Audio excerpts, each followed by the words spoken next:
Maths with नीलम। हम सभी जो कि टेट एग्ज़ाम के प्रिपरेशन कर रहे हैं, सभी के एग्ज़ाम में जो पीआईटी का जो पेपर होता है उसमें आपको ईवीएस जो होता है उससे हमेशा क्वेश्चंस आते हैं और प्रेफर किया जाता है कि यदि आप एनसीईआरटी बुक्स पूरी तरह से अच्छे से पढ़ लें तो आपके वहीं से क्वेश्चंस पूछे जाते हैं। तो हम ईवीएस की जो बुक है उस बुक में जितने चैप्टर्स हैं उन सभी को कवर करेंगे, तो आप मेरी ये प्लेलिस्ट में जा कर के देख पाएंगे।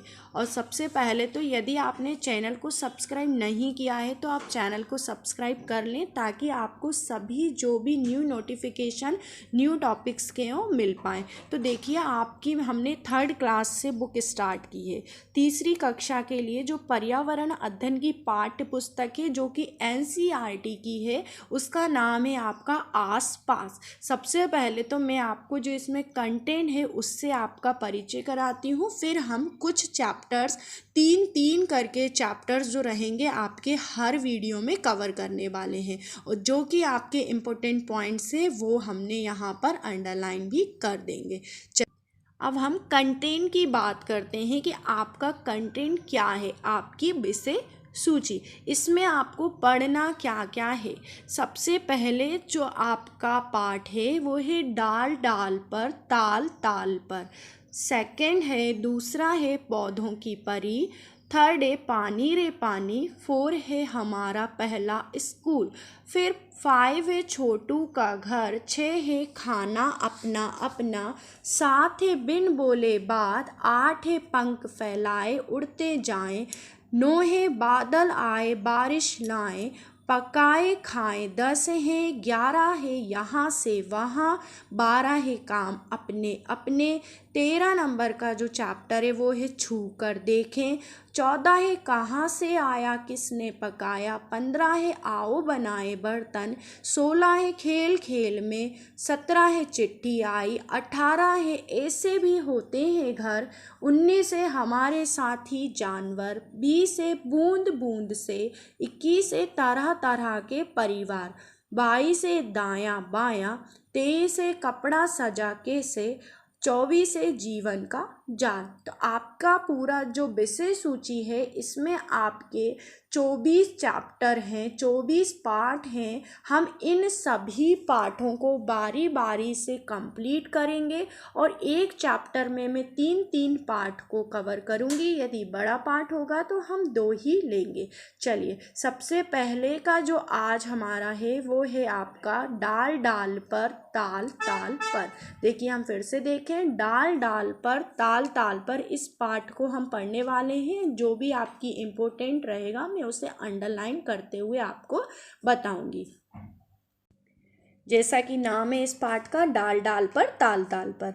माँ आज मुझे स्कूल भेज दो ना, 2 दिन से घर में बैठे बैठे बोर हो गई हूँ। पूनम बोली। माँ ने जवाब दिया, तुम्हें अभी भी बुखार है, बाहर जाकर चारपाई पर लेट जाएं। देखिए, यहाँ पर कुछ शब्द भी आ रहे हैं, हम उन शब्दों पर भी थोड़ी चर्चा करेंगे। ये देखिए, यहाँ पर है चारपाई। चारपाई मतलब जिसके 4 पैर होते हैं। आगे बढ़ते हैं, फिर बाकी पूनम अपनी माँ से जो स्कूल के बारे में बात कर रही है उसी पर चर्चा की गई है। फिर आगे बोला गया है कि कबूतर की या कोए की ही लगती है। देखिए, डाल डाल और ताल ताल की बात हो रही है, पशु पक्षी की भी बात हो गई है। यहाँ पर यहाँ पेड़ का चित्र दिया हुआ है, यहाँ पर कुछ पशु पक्षी बैठे हुए हैं। फिर एक यहाँ पर शिक्षा शास्त्र के लिए जो आपकी पर्यावरण की, उसके लिए यहाँ पर देखिए कितनी अच्छी बात बताई गई है। बच्चे अपने आसपास के लोगों और चीज़ों को देखकर समझकर बहुत कुछ सीखते हैं। क्या बोल रहे हैं यहाँ पर कि बच्चे अपने आसपास के लोगों और चीज़ों को देखकर बहुत कुछ सीखते हैं। सीधी सी बात कि अब आप यहाँ पर कभी भी बच्चों के बारे में सोचें तो बच्चे कैसे सीख रहे हैं, आसपास की चीज़ों को देख रहे हैं, लोगों को देख रहे हैं, मतलब अनुकरण के माध्यम से सीख रहे हैं। इस अध्याय से भी बाहर की दुनिया का अवलोकन करवाया जाए, कक्षा में बैठकर केवल पढ़ा ना जाए। मतलब बच्चों को बाहरी जीवन से जोड़ा जाए। जरूरी नहीं कि बच्चे को सिर्फ आपको किताबी ज्ञान देना है, बच्चों को बाहरी जीवन से भी जोड़ना है। आपका यहाँ से 2-3 क्वेश्चन पेडागोजी के तैयार होते हैं शिक्षा शास्त्र के। अब फिर यहाँ पर जो बातें बोली गई हैं कि कई जानवर जो हैं उनके चित्र देखकर लिखना है। आगे बात हो रही है कि ज़मीन से पूनम ने एक पत्ता उठाया और बीट को पोंछा, गाल अभी भी चिपचिपा था। उसने सोचा सामने तालाब में धो लूँ। तालाब में देखिए यहाँ पर कुछ जानवर नहाते हुए दिखाई दे रहे हैं। भैंस है, भैंस के पीठ पर एक कीटभक्षी बैठा हुआ है, बगुला। बगुला के बारे में क्वेश्चन क्या आता है कि ये क्यों बैठता है भैंस की पीठ पर, तो कीटभक्षी खाता है क्योंकि ये कीटभक्षी है। फिर आगे बात हो रही है किताब में जानवर शब्द का इस्तेमाल सभी जानवर, कीड़े, पक्षी, स्तनधारी। स्तनधारी मतलब जो आपकी ज़मीन पर रहते हैं आदि के लिए किया गया है। इस उम्र में बच्चे कीड़े मकोड़े, सांप या छिपकली का अधिक बारीकी से वर्गीकरण नहीं कर सकते हैं। आप भी पता करें कि बच्चे जानवर शब्द से क्या समझते हैं। देखिए बच्चे बहुत छोटी उम्र के हैं, हम 3rd क्लास के बच्चे के लेवल की बात कर रहे हैं यहाँ पर। फिर आगे बात हो रही है कि तालाब पर देखिए जानवरों का अभिनय, मतलब मैंने अभी आपको तालाब पे बैठे हुए जानवर बताए हैं, तो वहाँ से क्वेश्चन पूछे जाते हैं कई बार। फिर सभी जानवर आपको जो जो पता है, बच्चा जो छोटा है, उड़ने वाले जानवर, रेंगने वाले, चलने वाले, फुदकने वाले, पंख वाले, पैर वाले, पूँछ वाले जानवरों पर चर्चा करो आप बच्चे से। जानवरों के रंग रूप, चाल, आवाज़ आदि देखना आदि उनकी नकल करना बच्चों को बहुत रोचक लगता है। आप किसी भी छोटे बच्चे से मिलेंगे तो उसने जिस जानवर को देखा होगा हूबहू वो कोशिश ज़रूर करेगा उसकी आवाज़ नकल निकालने की, मतलब वो बाहरी जीवन की विविधता को बहुत अच्छे से देख रहा है। अगली बात हो रही है, यह देखिए कुछ बच्चों के लिए यहाँ पर जानवर बताए गए हैं इन चित्रों में।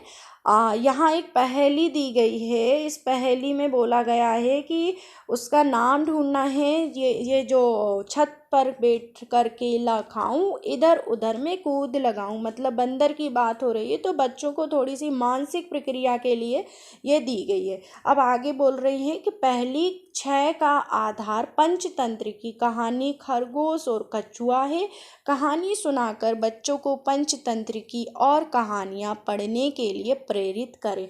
क्यों बोला गया है? बच्चा छोटा है, बच्चे कहानी सुनेंगे, उससे प्रेरित होते हैं, सीखते हैं। पंचतंत्र की जो कहानी है खरगोश और कछुओं का, आप बच्चों को बताएं। तीसरा चौथा जो पेडागॉजी का क्वेश्चन सामने आया कि बच्चे कहानी के माध्यम से सीखते हैं।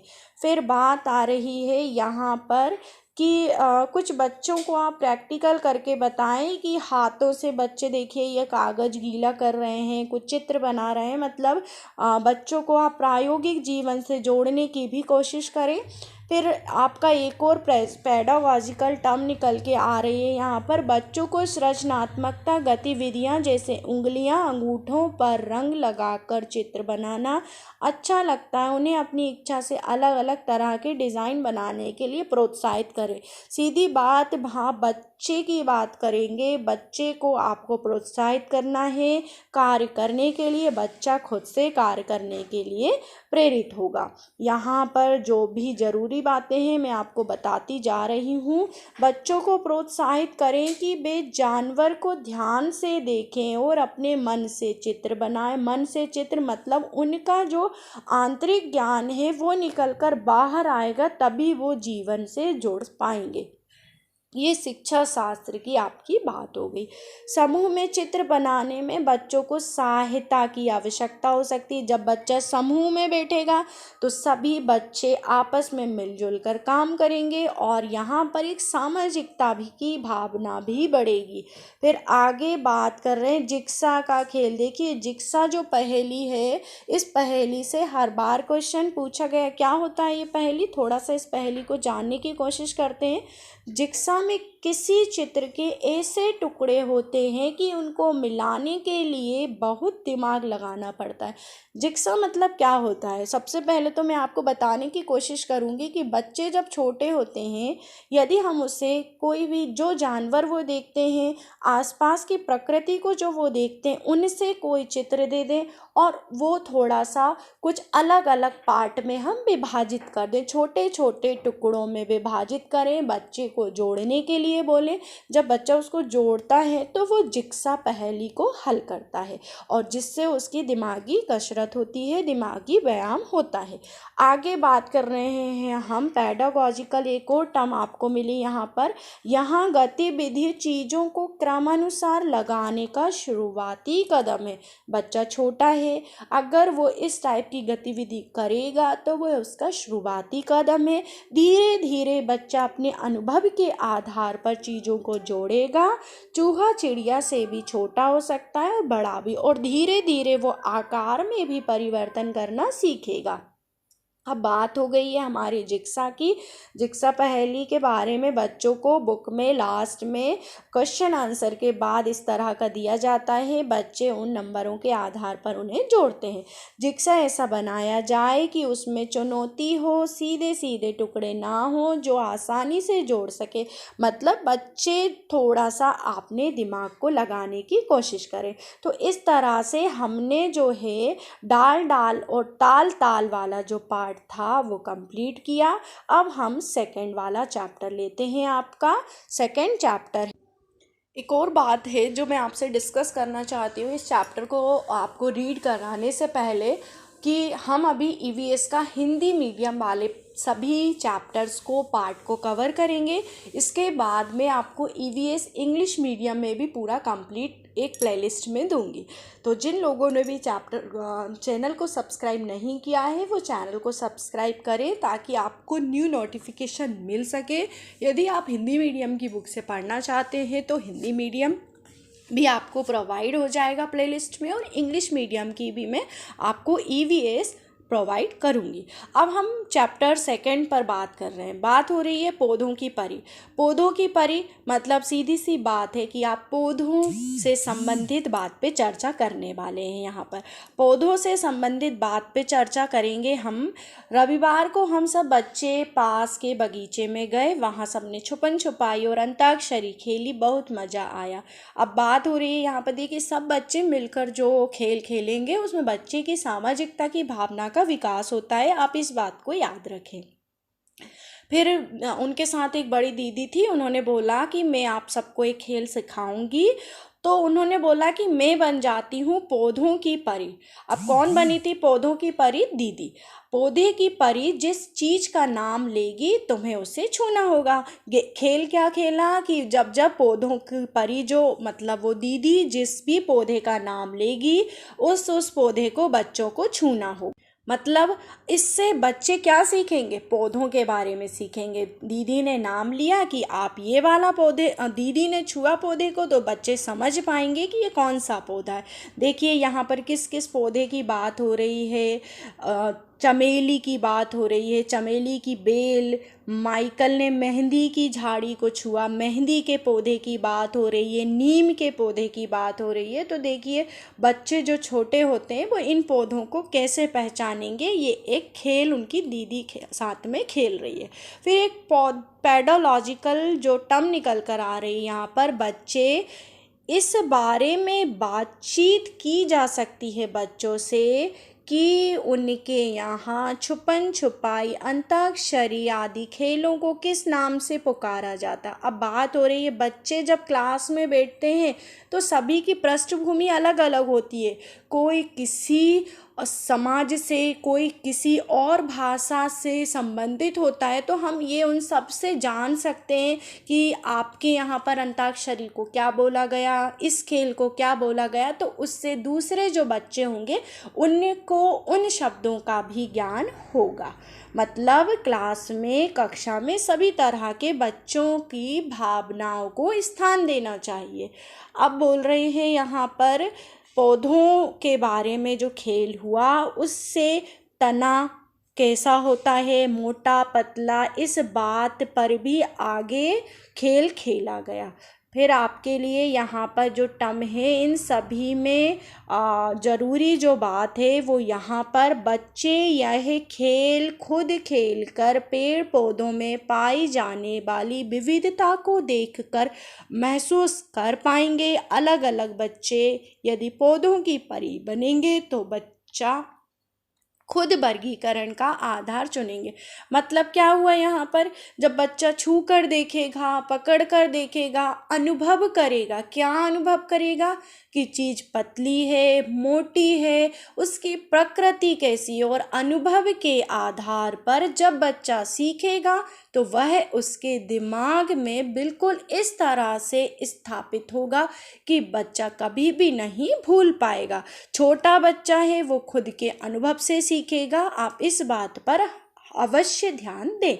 अब बात हो रही है, देखो सभी पत्तों का रंग, आकार, किनारे की। यहाँ पर आपकी बुक में पत्ते अलग अलग तरह के बच्चों को दिखाए गए हैं, जिन पत्तों को देखकर बच्चे अनुमान लगाएंगे कि यह नीम का है या पीपल का है या कमल का है। इन बात पर मतलब आप दूसरी पेडोलॉजिकल टर्म यहाँ से क्या सीखेंगे कि बच्चा देखेगा और अपने अनुभव से फिर वह बताएगा। आगे बात कर रहे हैं हम यहाँ पर रंग की, बच्चे रंग भी सीखेंगे इससे। फिर आगे बात हो रही है, एक छोटी सी कविता है, मैं आपको कह के बोल के सुनाती हूँ। हरे हरे और गीले ढीले, लाल बेगनी और कुछ पीले, तरह तरह के होते पत्ते, बड़ी तरह के होते पत्ते, कुछ हाथी के कान के जैसे, फड़फड़ा शैतान के जैसे, कटे कटे कुछ मुड़े तोड़े से, खाए कुछ को पान के जैसे, सुबह सवेरे बड़े अंधेरे, औस के आंसू रोते पत्ते, लगे कोई तितली कोई भौरा, रोएदार कोई बिल्कुल कोरा, बनता कोई सुक्के कांटा, कोई पिचक्कर बने कटोरा। अब इस जो ये कविता किसकी है, विजेंद्र पाल सिसोदिया की। जो विजेंद्र पाल सिसोदिया जी हैं, इन्होंने देखिए पत्तियों के बारे में, कलर के बारे में, रंगों के बारे में पूरा यहाँ पर विवरण इस कविता में दे दिया है। बच्चे को कविता गाना अच्छा लगता है। देखिए इससे पहले बात हुई कि बच्चे को कहानी अच्छी लगती है। क्या बात हुई, बच्चे को कहानी अच्छी लगती है। यदि आप बच्चे को कहानी कविता के माध्यम से सिखाएंगे, उनसे आप किसी भी प्रकार की ज़बरदस्ती ना करें, बच्चे को गाकर सिखाएं, लय में सिखाएं, तो बच्चा साथ साथ लय में गाएगा और सीखेगा। पेडोलॉजिकल टर्म क्या हुई, बच्चे को आप लय में गा करके सिखाएं। अब नींबू, आम, नीम, तुलसी, पुदीना, हरा धनिया, इन पत्तों के बारे में बच्चे, क्योंकि ये सभी पत्ते उसके जीवन से जुड़े हुए हैं, तो आप बच्चों को या तो बोलें कि कक्षा में आप लेकर आए या इससे किसी भी तरह का चित्र बनाएं। आगे बात हो रही है मशहूर कलाकार विष्णु चिंचलाकर जी की। देखिए जो विष्णु चिंचलाकर जी थे, ये इंदौर के थे, मध्य प्रदेश से इनका संबंध रहा है। तो ये क्या करते थे, सूखे पत्तों से बढ़िया चित्र बनाते थे और इनकी जो कलाकारी थी बहुत प्रसिद्ध थी। तो जो आप यहाँ पर ये बात ध्यान रखें कि जो ये कलाकार थे विष्णु चिंचलाकर जी, मध्य प्रदेश के इंदौर शहर से थे और सूखे पत्तों से बढ़िया चित्र बनाते थे। यहाँ पर आपके लिए ये बहुत ज़रूरी बात हो गई। फिर देखिए यहाँ पर पत्तों से कुछ कलाकृतियाँ बच्चों के द्वारा बनाई गई हैं। इन पर दीवारों पर भी कुछ कलाकृतियाँ की गई हैं। पेड़ पौधे के बारे में जानकारी लेने के लिए बच्चे अपने बड़ों से पूछें, किसान या माली से पता करें। देखिए बड़े जब बच्चों को समझाएंगे और सामने प्रत्यक्ष अनुभव देंगे तो बच्चे का बहुत अच्छा दिमागी विकास होता है। फिर कुछ क्वेश्चंस हैं और लास्ट आपकी यहाँ पर एक टर्म सामने जो आ रही है, बच्चों को किसी एक पेड़ से रिश्ता बनाने के लिए प्रेरित करें। मतलब क्या, आप बच्चे को ये बोलें कि ये आपका दोस्त है, आप इसे डेली पानी दीजिए, इसकी आप अच्छे से देखभाल कीजिए, तो बच्चे का इससे क्या होगा, पर्यावरण के प्रति लगाव बढ़ेगा, वह उसकी देखभाल करेगा तो उससे वह समझेगा पर्यावरण के बारे में। अब हम बात करते हैं आपके जो पार्ट 3 है इस पर। अब हम पार्ट 3 जो है पानी रे पानी, इस पर चर्चा करने वाले हैं कि पानी की क्या आपके जीवन में उपयोगिता है, आप इसके बारे में बच्चों को बताएंगे। देखिए यहाँ पर है पानी के बारे में एक छोटी सी कविता है। इस कविता में नदियों के बारे में, झरनों के बारे में, ताल, झरने, नदी, कुओं आदि के बारे में, खेत को सींच कर लहराया जाता है। पानी की पूरी उपयोगिता श्री प्रसाद जी ने बताई है। पेडागॉजिकल टर्म आ रही है यहाँ पर। देखिए, अपने इलाकों में गाई सुनाई जाने वाली आप जो भी जुड़ी कविताएं हैं और गीत बच्चे कक्षा में गाएं, इससे अपने समुदाय के ज्ञान और कला के प्रति लगाव होगा। मतलब आप जिस भी जगह से आए हैं, बच्चे जिस भी जगह से आए हैं, उन सभी जगहों के बारे में बच्चों को बोलें कि आपके इलाकों में जो भी उसके इलाके में गीत कविताएं सुनाई जाती हैं वो बच्चा बताए, ताकि क्या हो, सभी बच्चे उस चीज़ को सुने और उनका भी उसके प्रति लगाव बढ़े। अब यहाँ पर कुछ क्वेश्चन दिए हैं जिसमें बच्चे से पानी के बारे में पूछा गया है कि वो किस तरह से पानी को देखते हैं, कहाँ कहाँ देखते हैं। तो झील, कुआं, तालाब, झरना, सागर, नदी, नहर, ट्यूबवेल, नल, नलकूप, टाँका, गर्म सोता। देखिए यहाँ पर जो शब्द आ रहे हैं टाँका, ये टाँका क्या होता है? टाँके के बारे में मैं आपको बताती हूँ। ये राजस्थान में पानी को इकट्ठा करने के लिए टाँका बनाया जाता है। तो देखिए यहाँ पर ये जो शब्द है ना, आप इन्हें बहुत ध्यान से देखें। यहीं से जो ईवीएस का पेपर होता है, ये छोटे छोटे शब्दों के बारे में ही पूछा जाता है। तो टाँका जो शब्द है, इसका संबंध राजस्थान से। और हम इसके बारे में और जो गहराई से चर्चा होगी, मैं आगे के अध्याय में आपको बहुत अच्छे से बताने वाली हूँ। अब शब्द आ रहे हैं यहाँ पर आपके पेडागॉजिकल। कई जगह कुछ लोगों को आम स्रोत से पानी नहीं लेने दिया जाता, इस पर चर्चा करना जरूरी है, जिससे भेदभाव जैसे विषयों के प्रति संवेदनशीलता बढ़े। क्या होता है कि कई जगह बोला जाता है कि आप वहाँ से पानी नहीं लोगे, ये सार्वजनिक नहीं है। तो इस तरह के जो कुछ जगह पे भेदभाव की जो चीज़ें पुराने टाइम पे, पुराने समय में सामने आती थी, उन पर भी आप बच्चों से चर्चा करें तो उन्हें भी ये जानने को मिलेगा कि किस तरह से पानी को लेकर के समस्याएं हुई। फिर छुटकी चकराई को करके दिखाओ, फिर बच्चों से पूछो। कुछ यहाँ पर एक टर्म दी हुई है, रंगों के बारे में बताया गया है। तो इस तरह से आपका एक छोटा सा पार्ट था पानी रे पानी। ये आपका 3rd वाला चैप्टर था। पेडागॉजिकल टर्म्स भी आई यहाँ से। आपने आज जो है इस लेक्चर में फर्स्ट डाल डाल और ताल ताल, 2nd और 3rd पानी रे पानी आपने सीखा। इस तरह से आपने पौधों के बारे में भी जाना, प्रकृति के बारे में भी जाना, बच्चों को वातावरण से भी जोड़ा, भेदभाव के बारे में भी बताया। तो इन सभी टर्म्स को आप अच्छे से याद रखें। यही सब पूरा आपका एग्ज़ाम में पूछा जाता है। और आप सभी मेरे चैनल को सब्सक्राइब करें ताकि आपको सभी न्यू नोटिफिकेशन मिल सके। और मैं रेगुलर आपको ईवीएस के 3 चैप्टर हिंदी मीडियम के अभी हल करवा रही हूँ। जब तक के लिए आप सभी को मेरा जय हिंद, वंदे